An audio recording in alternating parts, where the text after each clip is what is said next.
Stethoscope. Thermometer, Stethoscope. stethoscope, and a cuff for inflation.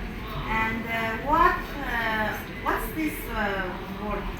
We should collapse vessels at first by increasing the pressure by the cuff, and then we should hear the changes of this collapsing until opening the vessels by the by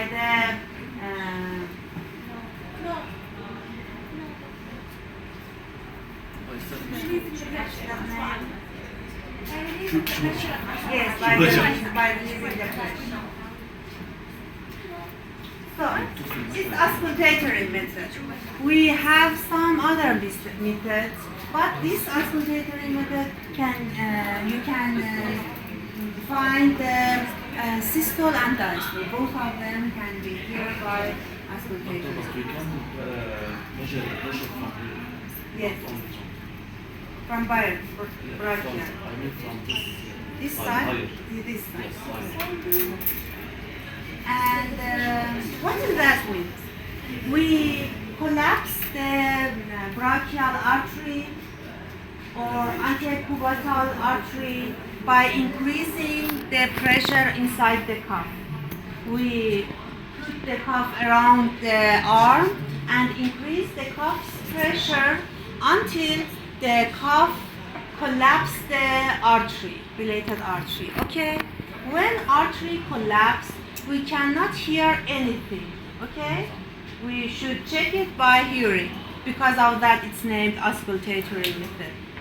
When artery collapses, we cannot hear anything. And it means that we should increase pressure inside the cuff more than systolic pressure. Yes? For example, point A is more than systolic pressure. We should inflate or increase cuff's pressure to 140. Because 140, during pressure 140, the antecubital artery is collapsed. It's more than systolic pressure, yes? And we started to release or reduce the pressure inside the cuff. We started to reduce the pressure inside the cuff, and we should hear it. Also, we started to reduce and should be hearing until we reach to the point B. Point B is first sound that you hear, okay? You hear, and its first sound is it's not so high sound. It's a kind of tapping sound. Tapping sound started. Tap, tap, tap. Tapping sound started to be hearing by your instruments. Okay? And then this sound increase and increase. The level of sound, the frequency of sound increase and increase.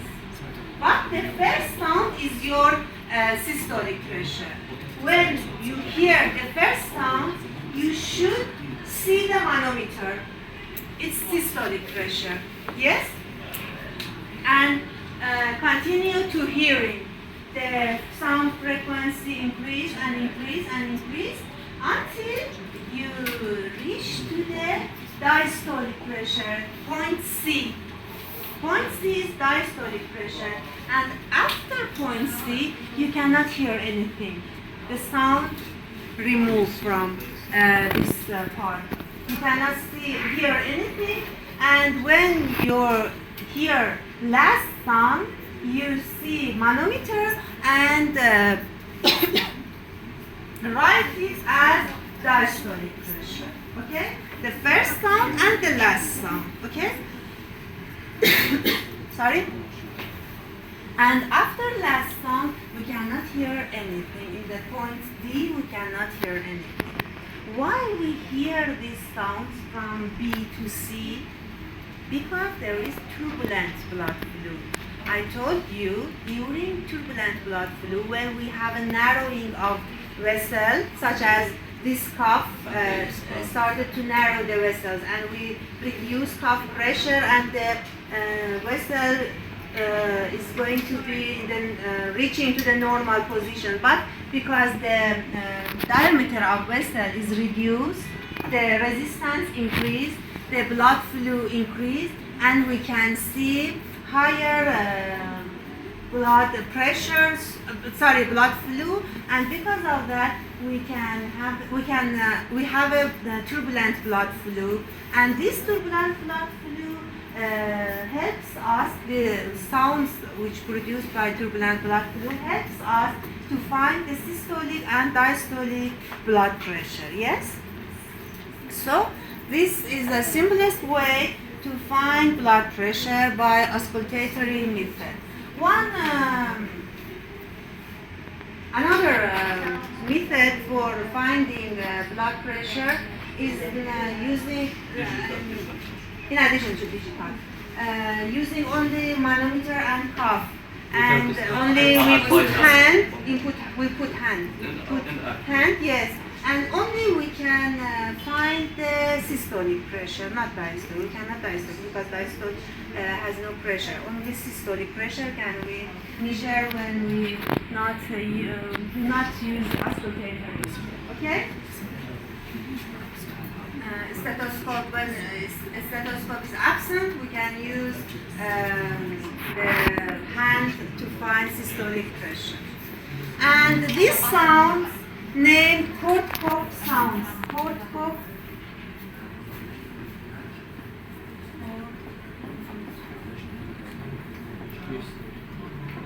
sounds. It's about 5 sounds from the first one until the last one. The first sound is diastole, systole. The 5th sound is diastolic. Okay?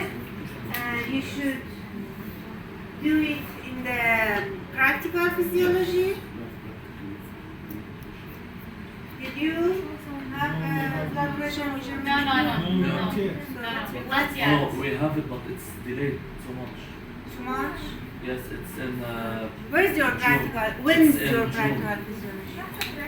Pressure practical Yes. is in June. In June, okay. So, in the practical physiology, we will give you stethoscope, sphygmomanometer, and cuff, and you should hear these sounds and measure your partner's blood pressure. Okay? Blood pressure injection. And what else? Doctor, can we bring forward the blood pressure practical? Because we are taking it right now. Our You pressure. should ask Mr. Narabi. Not to Mr. Narabi, if it's possible, Mr. Narabi too. Okay? Let me hear Bukra. And any question? No? No, my friends? Any question? Kortkopf sounds. These sounds, Kortkopf sounds. The spell, I'm not sure about this.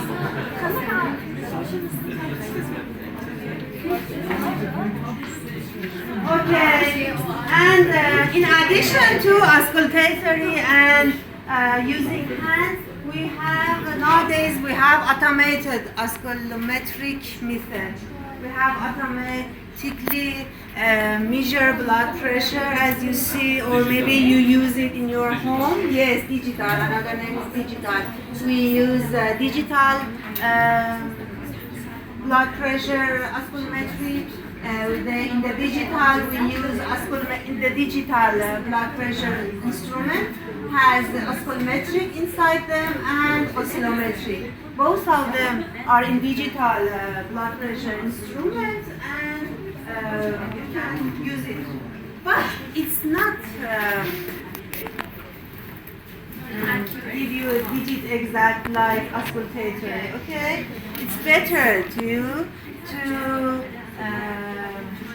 understand the meeting and practice the blood pressure measurement by auscultatory method. Okay.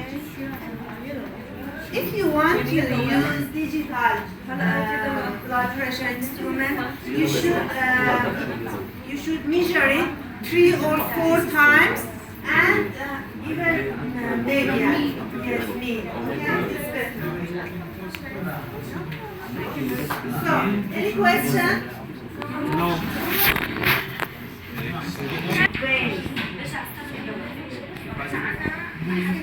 About veins, general characteristic of veins, as I told you, they are as a venous, as a reservoir, as a blood reservoir for our body.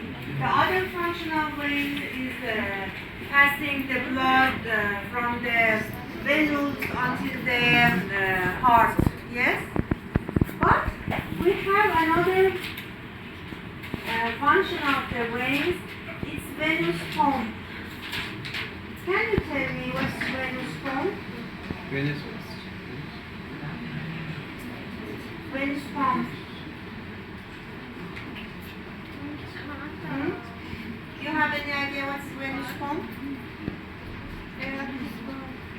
Like maybe Pumps due inside to the- the presence of the valve inside the veins, it may create a vein pump.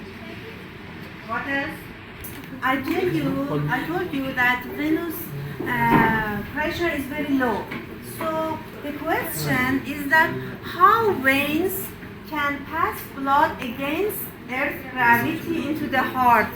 Imagine that they pass blood from our feet into the heart against the gravity. How it happens by the low pressure of the veins, because we have venous pump. Central venous pressure also is very important. Central venous pressure is the pressure in the large veins. And because veins empty into the right atrium, the right atrium's pressure is very important for us too. Okay? In the concept of venous return, it means that venous return is related to pressure of the vena cava, because veins should empty to the right atrium. Okay? So pressure of right atrium is very important for venous return. Clear? Yes. So, venous pump is very important for us, venous return is important, and pressure of right atrium is another important factor for finding venous function. Pressure in the right atrium called central venous pressure.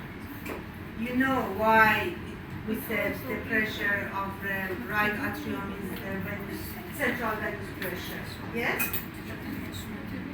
Determined by the balance of heart pumping blood out of the right atrium and flow of blood from the large veins into the right atrium. Normally, the central venous pressure or right atrium pressure is 0, but maybe in some pathological condition, this pressure increases to 10, 20, or even 30 millimeter of mercury. Okay? If the pressure of the right atrium increased to 30 millimeter of mercury, what happened to venous return?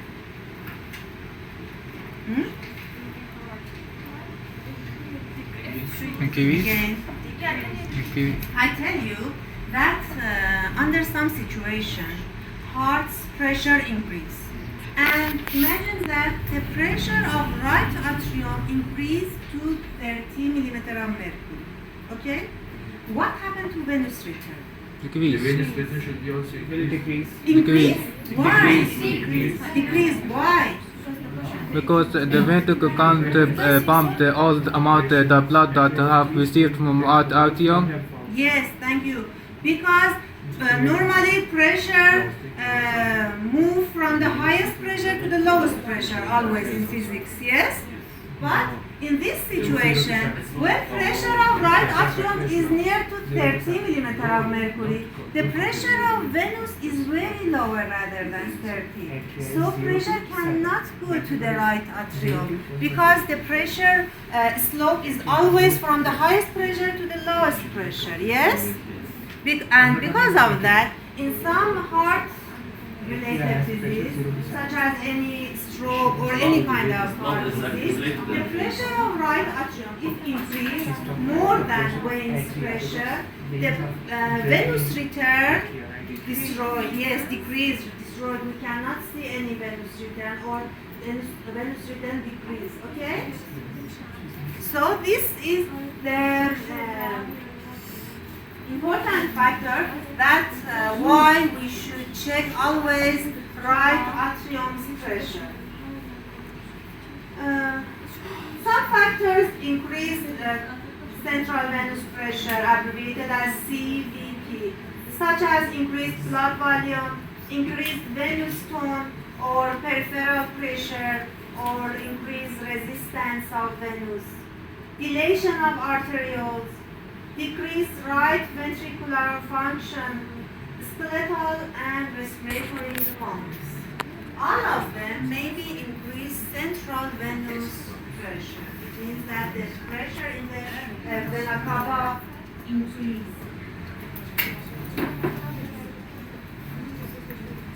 Increase in venous return is influenced by increased blood volume, increased large vessel tone resulting in increased peripheral venous pressure, dilation of arterioles.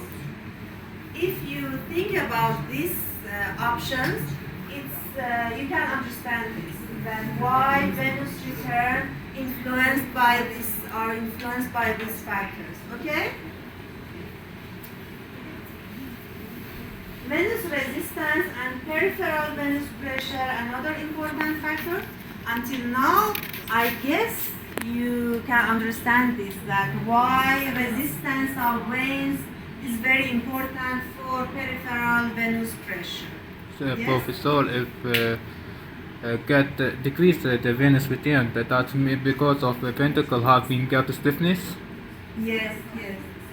When the resistance increases for any reason, arteriosclerosis or any reason, the peripheral venous pressure increases too. Yes?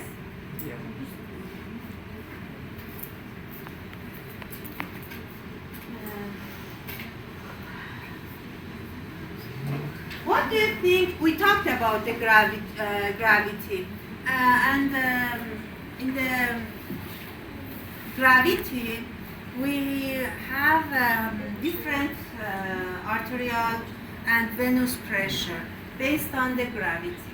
For example, near to the heart, we imagine that the gravity's forces is near to zero, and we imagine that the pressure of the veins is zero, near to the heart, because in the heart position, the gravity must be zero, isn't it? Yeah. And if the veins goes upper from the heart, the gravity affects and reduce veins pressure, yes? And if we move from the heart into the lower part of our body, for example, legs, the gravities increase venous pressure, yes? Clear? Clear, my friend? So, there is the same thing. In the feet, we have highest venous pressure, and in the neck, we have lowest blood pressure, venous pressure, and in the skull, inside the skull, the veins inside the skull has minus venous pressure. For example, in the sagittal sinus, the venous pressure is minus 10 millimeter of mercury. But because it's inside the skull, this minus pressure, this negative pressure, by this negative pressure, we cannot see collapsing the vessels. The vessels stay in the normal position.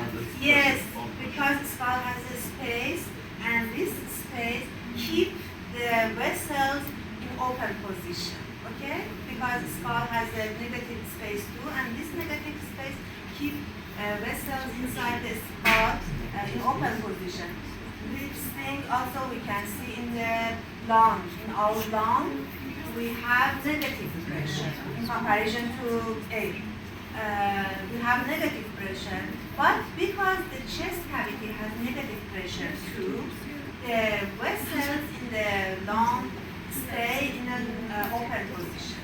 Okay? Any question? Lung?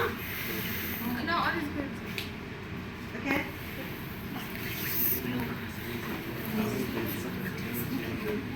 And your friend told us about venous valves and venous pump.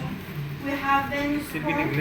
because it has These pressure. venous pump are one directional pump valves. Sorry, these are valves in one direction, and only they are open to the heart. Okay, they open to the heart side, and they bring up the blood against gravity. And because they are one directional valve and only open to the heart part, they cannot, the blood cannot go back, okay? And we have venous pump in all veins, in the superficial veins, in the deep veins. Superficial veins empty into the deep veins. And we have perforating veins. These are perforating veins. Superficial veins collect blood from the venous and capillary system, and by these perforating veins, they empty into the deep veins. In all of these veins, we can see venous valves, and all of these valves open into the heart position. Okay?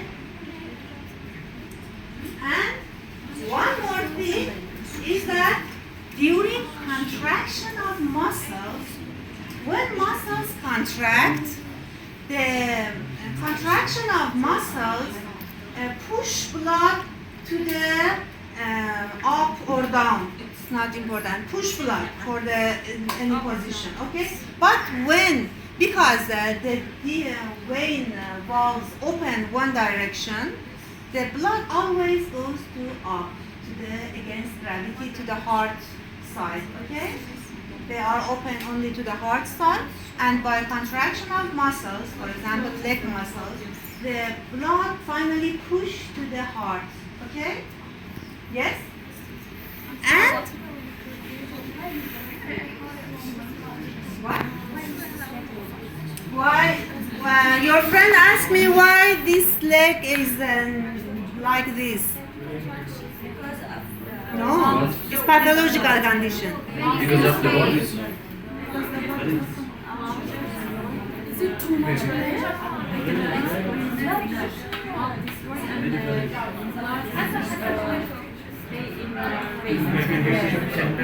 Because we have dilation of veins.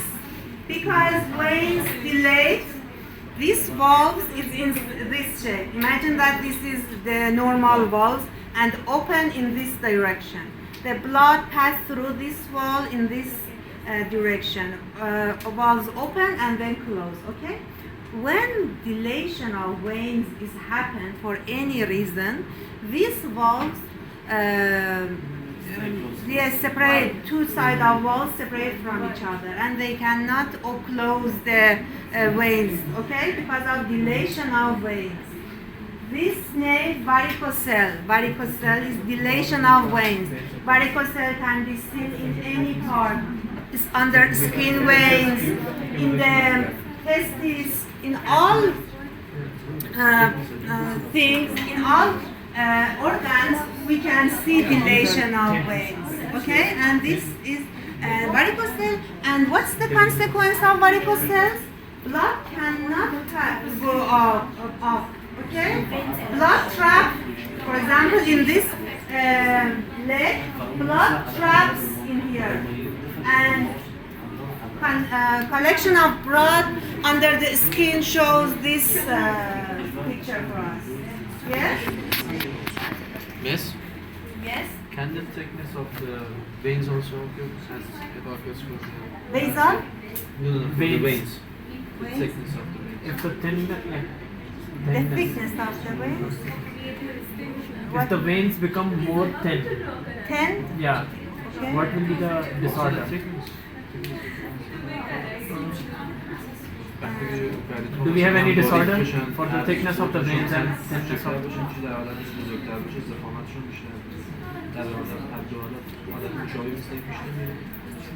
when the resistance increase,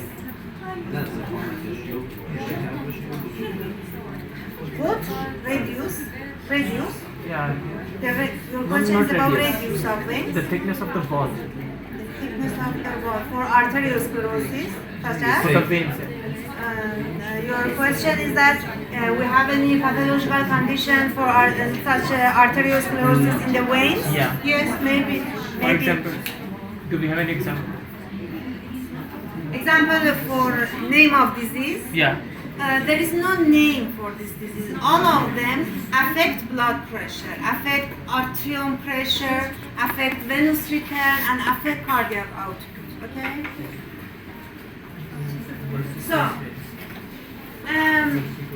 my question is that the pressure in the venous is very low, and how this low pressure guide whole blood into the heart against gravity.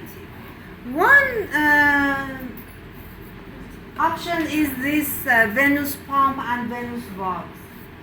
And can you tell me what is other our body's strategy for collecting blood by the veins against gravity in our body?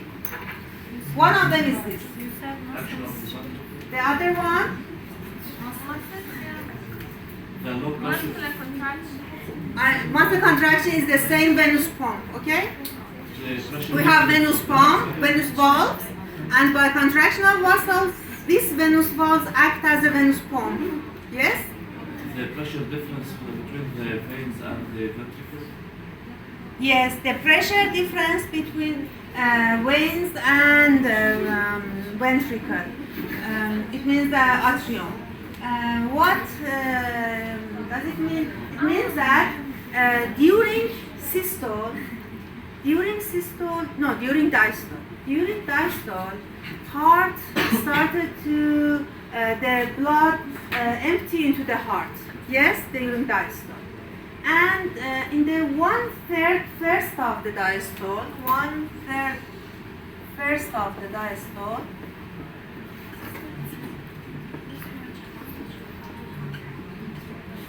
%75 of blood empty into the ventricle, from the atrium into the ventricle, okay?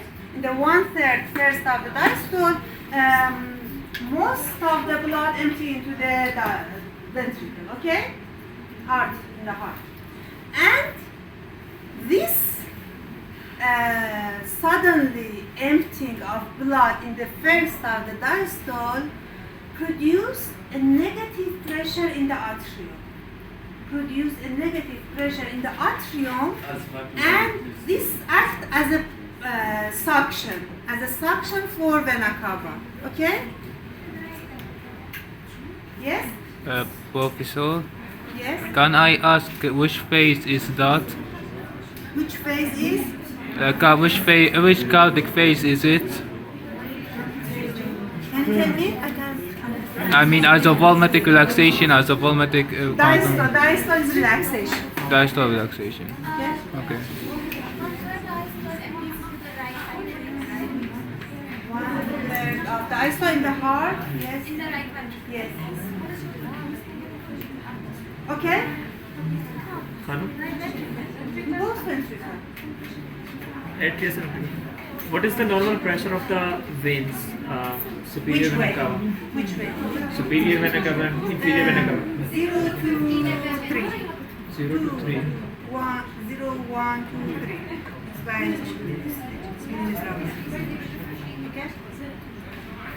So, one strategy of our body for venous return is venous pump and venous valves.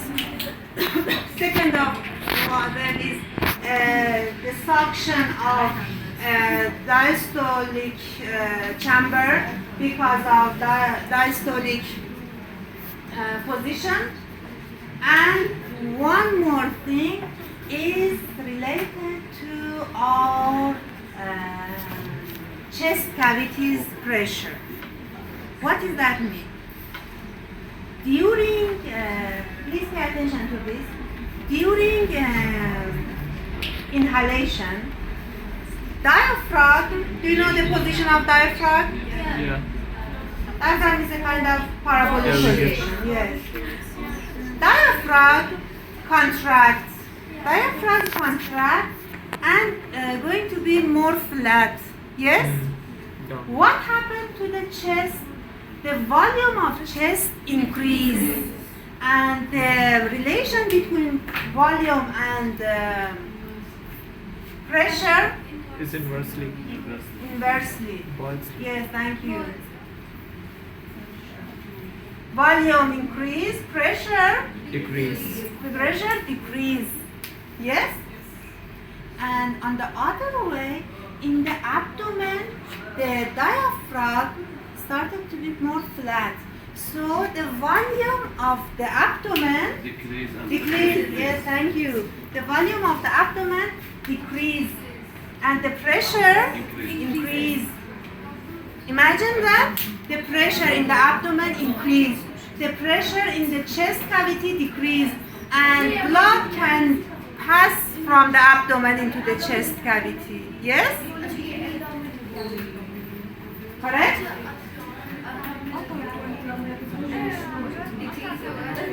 So, at first, venous pump and venous valves collect blood from the feet and into the abdomen part. In the abdomen, during breathing, the changes of volume and pressure guide the blood from the abdomen into the chest cavity. And finally, when blood reaches to the chest cavity, because of heartbeat and diastolic pressure changes, the blood can directly go to the vena cava and empty into the right artery. Yes? Yes.